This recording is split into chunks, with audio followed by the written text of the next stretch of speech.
Welcome. তো তোমরা কি ভাবছো এত সেজে গুজে আজকে ব্লগ করছি? আজ হচ্ছে জন্মাষ্টমী, আর আজকে জন্মাষ্টমীর ব্লগ আমি আপলোড করব। তো ব্লগটা অনেক মজাদার হতে চলেছে, তো তোমরা অবশ্যই পুরোটা দেখো আর আমাকে ছোট্ট একটা কমেন্টে জানিও যে তোমাদের আমার ব্লগ কেমন লাগে বা কেমন লাগছে। আর চলো তাহলে বেশি ফালতু না বকে ব্লগটা শুরু করি। এই প্রথমবার আমরা দুজনে একসাথে জন্মাষ্টমী পালন করছিলাম, তো অনেকটাই এক্সাইটেড ছিলাম। ও ছিল, আমিও ছিলাম। তো ওকে বলেছিলাম একটু ডেকোরেশন করব রুমের মধ্যে, কারণ কি গোপাল ঠাকুরের পুজো, তো একটু ডেকোরেশন করলে আমাদের নিজের মনটাও ভালো লাগবে আর গোপাল ঠাকুরেরও ভালো লাগবে। আমরা এই ডিজাইনটা বানাতে পেরেছি, তো চলো এরপর ডেকোরেশন করার পালা। একদম সিম্পলের মধ্যে আমি ডেকোরেশন করব ভেবেছিলাম, আর সেরকমই একটু ছোট্ট পোর্শনকে বেছেও নিয়েছিলাম। আর ডেকোরেশন কাজ করেছিলাম জন্মাষ্টমীর আগের দিন, কারণ কি ওর জন্মাষ্টমীর দিন ছুটি ছিল না, আর আমি একা হাতে এত কিছু করতে পারতাম না, তাই দুজনে মিলেই আমরা এই ডেকোরেশনটা করেছিলাম ছোট্ট করে একটু। তো জন্মাষ্টমী সকলকে। তো তোমরা এতক্ষণ তো দেখে নিয়েছো যে কিভাবে প্রিপারেশন করছিলাম, বাট ফাইনাল লুকটা এখনও আমি তোমাদের সাথে শেয়ার করতে পারবো না, কারণ কি যেহেতু লাইটিংয়ের কাজ আছে, তো রাত্রেই মানে সন্ধ্যাবেলায় যখন পুজো হবে তখনই তোমাদের সাথে শেয়ার করব। তো আজকে হচ্ছে জন্মাষ্টমীর সকাল, আমি সকাল সকাল ঘুম থেকে উঠে স্নান টান করে বাসন ধুয়ে রেখেছি, কারণ কি এখানে তো ঠাকুরের জন্য আলাদা করে কোনো বাসন নেই, তাই ওই বাসন।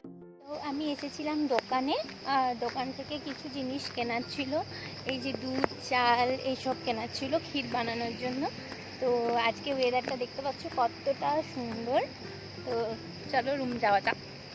সকাল থেকে এত তোড়জোড় করলাম পুজোর, এত কিছু মানে কিনে টিনে নিয়ে আসলাম, মানে ভাগ্যটাই খারাপ। হ্যাঁ, মানে এত বৃষ্টি নামিয়েছে এখানে, দেখতেই পাচ্ছ তোমরা, আর কারেন্টও নেই। কী করে কি পুজো করব ভগবানই জানে, এখন মানে শ্রীকৃষ্ণই ভরসা।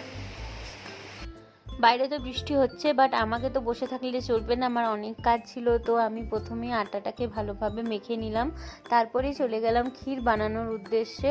আর আমি না বুঝতে পারিনি 250 গ্রাম চালের এক কড়াই ক্ষীর হয়ে যাবে, তো আমার পুরো একদম এক কড়াই ক্ষীর হয়ে গেছিলো। আমি যে কি করব ওটাকে বুঝতে পারছিলাম না।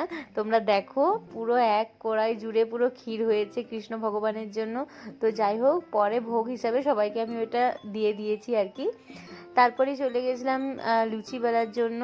আর লুচিটা আমি একাই বেলতে আর করতে একটু প্রবলেম হচ্ছিল, বাট কিছু করার নেই, বাইরে আছি, একাই সব কিছু ম্যানেজ করতে হবে। তারপরে লুচিগুলো ভেজে নিলাম, দেখতে পাচ্ছ কত সুন্দর ফুলকো ফুলকো লুচি হয়েছে। আর লুচি ভাজা কমপ্লিট হয়ে গেছে আমার। এরপর হচ্ছে আমার সবজি বানানোর পালা। ক্ষীর কমপ্লিট হয়ে গেছে। এই ক্ষীরের পর এখন আমি বানাচ্ছি এখানে নিরামিষ কুমড়োর সবজি। তো আমার এখানে মোটামুটি সব কিছু রান্না বান্না কমপ্লিট হয়ে গেছে।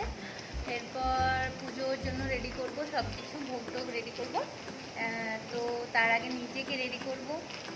তো তো আমি হয়ে গেছি রেডি।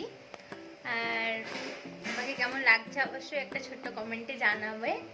তো চলো এরপর গোপাল ঠাকুরকে সিংহাসনে বসাই। তো আমরা গোপাল ঠাকুরকে অভিষেক করে নিয়েছি, সেই ক্লিপটা আমি শেয়ার করতে পারছি না। তো এখন আমরা গোপাল ঠাকুরকে আমাদের যেখানে ডেকোরেশন করেছি সেখানে বসিয়ে দেব।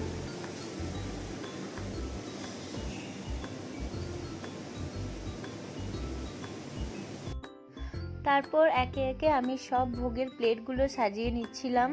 ভোগের মধ্যে আমি বেশি কিছু অ্যারেঞ্জ করতে পারিনি, একা হাতে যতটুকু সম্ভব হয়েছে আমার আমি ততটুকুই করেছি। মিষ্টি, চিড়ে, লুচি, সবজি, তারপর চকলেট, পায়েস, ফল ছিল, আপেল, কলা, এসব ফল ছিল, দুধ। তো এইসব কিছুই আমি অ্যারেঞ্জ করেছিলাম। আরও অনেক কিছুই ঠাকুরকে অর্পণ করে, বাট আমার পক্ষে এত কিছু করা সম্ভব হয়নি। তো যেটা করেছি মন থেকেই করেছিলাম ঠাকুরের জন্য। আপনাদের সকলকেও জন্মাষ্টমীর অনেক অনেক অনেক ভালোবাসা।